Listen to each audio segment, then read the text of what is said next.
अगर आप भी CUET 2024 टारगेट कर रहे हैं एंड इकोनॉमिक्स की प्रिपरेशन अभी स्टार्ट कर रहे हैं तो ये वीडियो आप लोगों के लिए है, क्योंकि मैं आज इस वीडियो में आपके लिए लेके आई हूँ CUET इकोनॉमिक्स 2024 का सिलेबस, जिसमें हम डिस्कस करेंगे सारे सेक्शंस, सारे यूनिट्स जो आपको प्रिपेयर करने होंगे।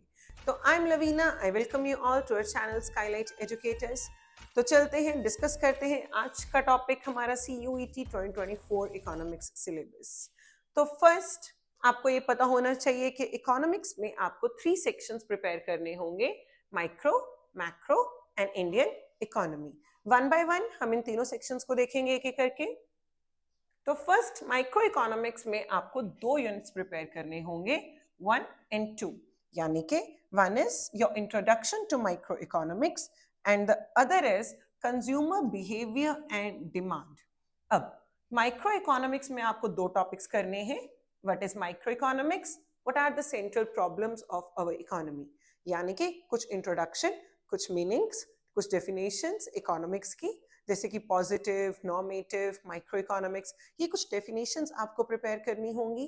देन सेंट्रल प्रॉब्लम्स में what to produce, how to produce, for whom to produce, और सबसे इंपॉर्टेंट टॉपिक हमारा जो कि है PPC, production possibility curve.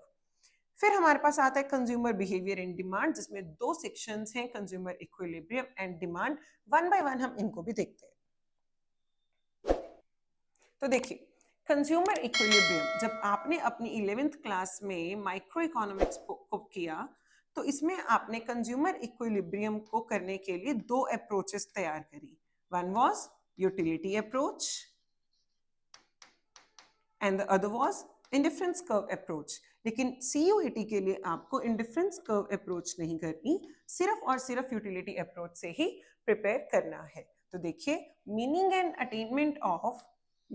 Attainment of equilibrium through utility approach, how it is determined, यानी कि 1 एंड 2 कमोडिटी केसेस दोनों। नेक्स्ट डिमांड में आपका मीनिंग, उसकी टाइप्स, जैसे कि individual and market demand, determinants of demand यानी कि demand function, then demand schedule और उसके types, demand curve and types, changes in demand curve यानी कि दोनों, movement along the demand curve and shifting of demand curve,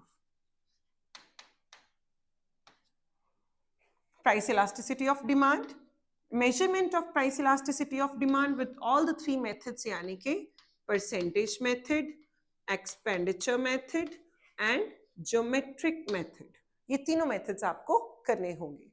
next then is our second section macro economics, जिसके अंदर आपको 5 units prepare करने हैं। एंड शायद आप सोच रहे होंगे कि जब आपने 12th क्लास में मैक्रो को किया तो मैक्रो तो बहुत बड़ा कॉन्सेप्ट है, बहुत बड़ी बुक है, बहुत ज्यादा चैप्टर्स हैं, यहाँ तो सिर्फ 5 ही है। पर नहीं, ऑलमोस्ट आपके 12th क्लास का जो मैक्रो का सिलेबस था वो सारा ही CUET में कवर्ड है, यानी कि यहाँ पे आपको सारे वो यूनिट्स प्रिपेयर करने होंगे जो आपने अपने ऑलरेडी 12th में किए हैं। यानी कि 5 यूनिट्स हैं, पर सब छोटे छोटे चैप्टर्स को कंबाइन करके ये 5 यूनिट्स हैं। जैसे कि first chapter is national income and related aggregates, determination of income and employment, money and banking, government budget and the economy, balance of payments. ये 5 यूनिट्स हैं। हम एक एक करके एक एक यूनिट को देखेंगे कि इसके अंदर कौन कौन से टॉपिक्स कवर्ड हैं। चलिए देखते हैं। First is national income and related aggregates. इसमें ऑलमोस्ट आपके जो 4 चैप्टर्स हैं मैक्रो के 12th क्लास में, वो सब यहाँ पे कवर्ड है। जैसे कि मैक्रो इकोनॉमिक्स का मीनिंग, इसका इंट्रोडक्शन जो कि आपका फर्स्ट चैप्टर है, सर्कुलर फ्लो ऑफ इनकम यानी कि बेसिक कॉन्सेप्ट्स वाला जो आपका चैप्टर है, basic concepts of macro economics and circular flow of income जो कि आपका सेकेंड चैप्टर है, concepts of GDP, GNP, NDP, NNP, the 4 aggregates, both at MP and FC, ये आपको यहाँ पे करने होंगे। ये आपका चैप्टर है aggregates of national income।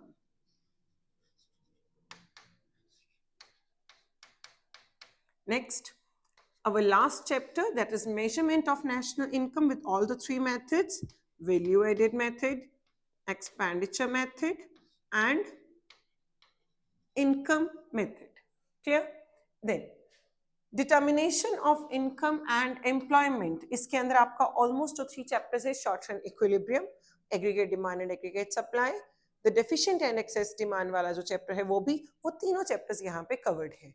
तो देखिए, aggregate demand and aggregate supply and their components, then propensity to consume and propensity to save, involuntary employment and full employment, determination of income and employment with two-sector model, investment multiplier and its working, problems of excess and deficient demand, measures to correct excess and deficient demand यानी कि availability of credit जिसे हम monetary policy measures बोलते हैं, change in government spending जिसे हम fiscal policy measures बोलते हैं। ये सब आपको आपके सीयूईटी के लिए भी रेडी करना होगा।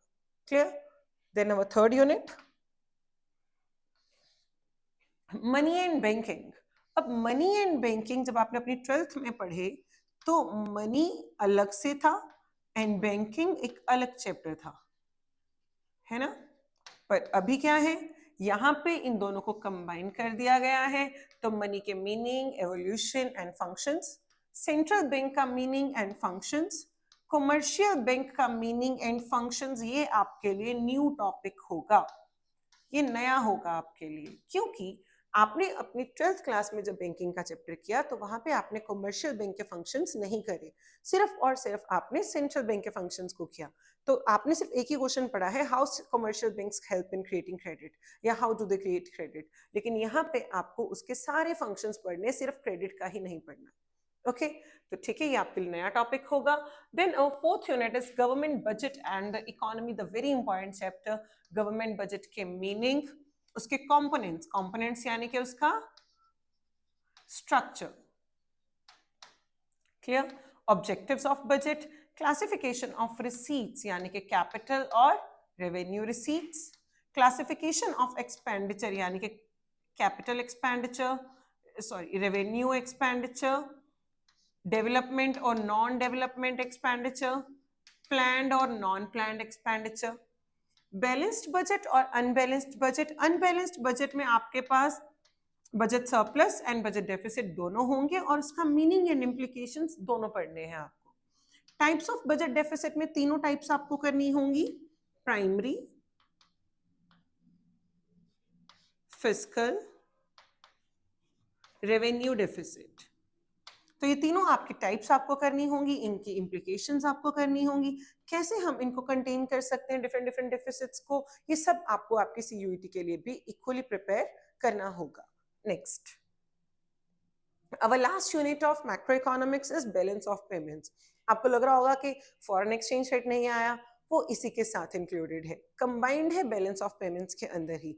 तो देखिए, फॉरेन एक्सचेंज रेट यानी कि उसका meaning and its types, the fixed and flexible, इन्हीं टाइप्स की merits, demerits, how we determine the foreign exchange rate यानी कि इक्विलिब्रियम फॉरेन एक्सचेंज रेट, ये भी आपको करना है।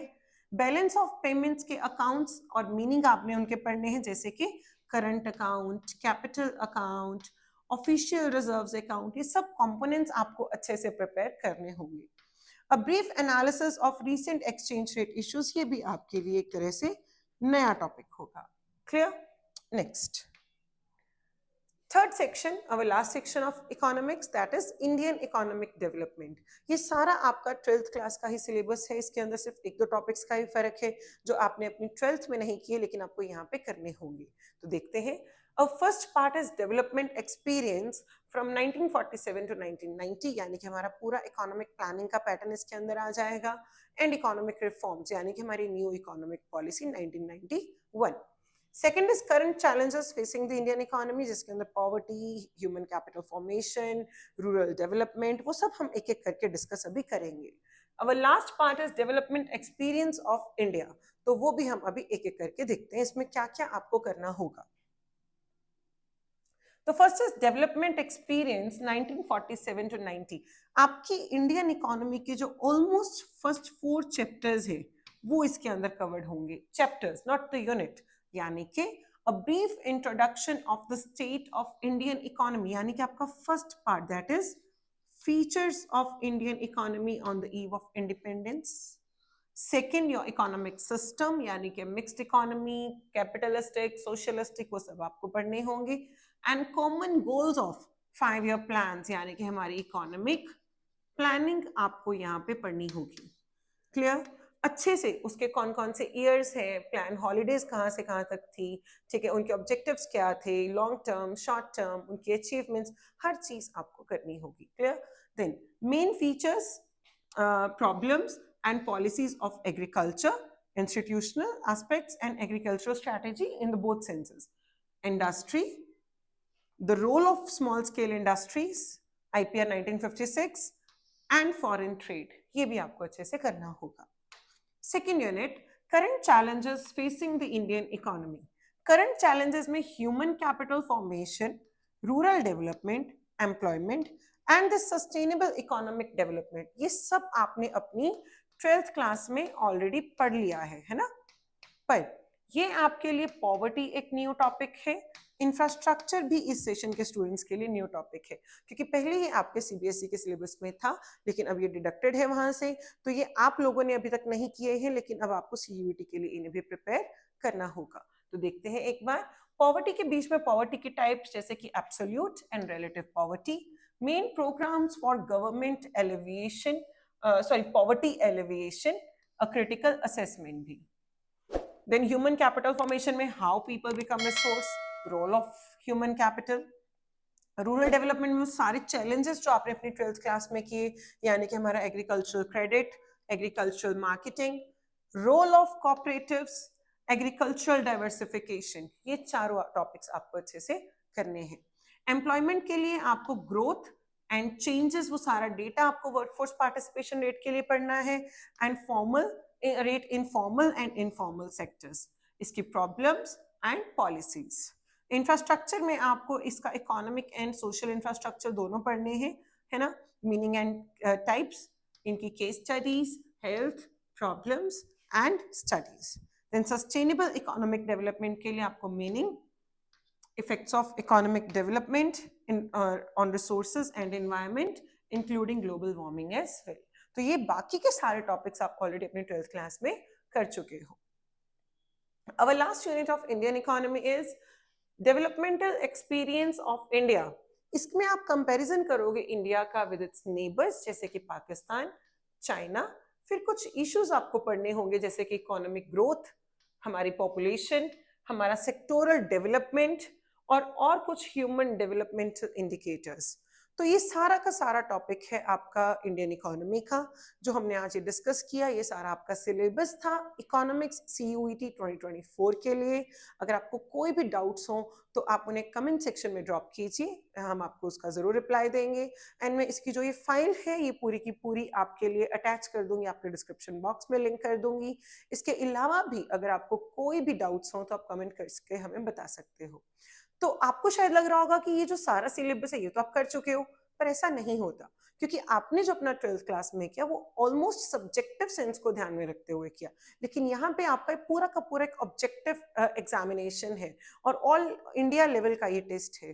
तो बहुत ही बारीकी से हर पॉइंट को आपको समझना होगा, बहुत डिटेल में जाना होगा, है ना। थोड़ा कॉन्सेप्ट क्लैरिटी आपको अच्छे से चाहिए, ताकि क्वेश्चन कैसा भी हो ऑब्जेक्टिव सेंस में आप उसको क्रैक कर पाओ, है ना। तो इस तरीके से आपको एग्जाम थोड़ा सा ईजी लगेगा।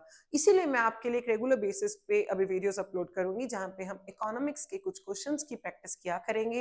एवरीडे 10 क्वेश्चंस ऑलमोस्ट हम किया करेंगे, तो आप वो भी मेरे साथ इंपॉर्टेंट क्वेश्चंस की प्रैक्टिस कर सकते हो।